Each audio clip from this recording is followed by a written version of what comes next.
அவரால் கூடாத காரியம் ஒன்றுமில்லை.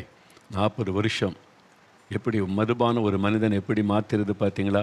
மனைவி அடிக்கிறது, பிள்ளைகள் அடிக்கிறது, அன்பற்ற சூழ்நிலை, கெட்ட வார்த்தை பேசுவது, அந்த மதுபானம் ஒரு மனிதன் அப்படி மாற்றி விடுகிறார். ஆனால் இயேசு அந்த மனிதனை, மிருகத்தை போல மாறின மனிதனை மனிதனாய் மாற்றுகிறார். பாவத்தில் ஒரே நாள் தான் விடுதலை. இயேசு செய்த அற்புதம் பாருங்களேன்.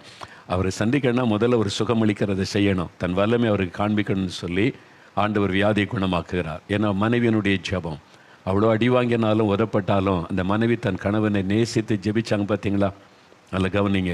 மனைவிமார்கள் கணவர் குடிக்கிறாரு, பிள்ளைகள் குடிக்கிறாங்கன்னு அவங்களை வெறுத்து திட்டி காயப்படுத்தி வேதனைப்படுத்தாமல் பாரம் எடுத்து ஜெபம் செய்யுங்க. அந்த மனைவி தன் கணவருடைய காலில் கை வைத்து ஜெபித்த உடனே ஆண்டோடைய வெளிச்சம் வந்து தொட்டது, அற்புத சுகம். அப்போ அவருக்கு ஒரு இயேசுவின் மேலே ஒரு பெரிய விசுவாசம். அப்போ எனக்கு குடியிலிருந்து விடுதலை தருவார். விசுவாசத்தோடு தன்னை ஒப்பு கொடுத்து பாவத்தை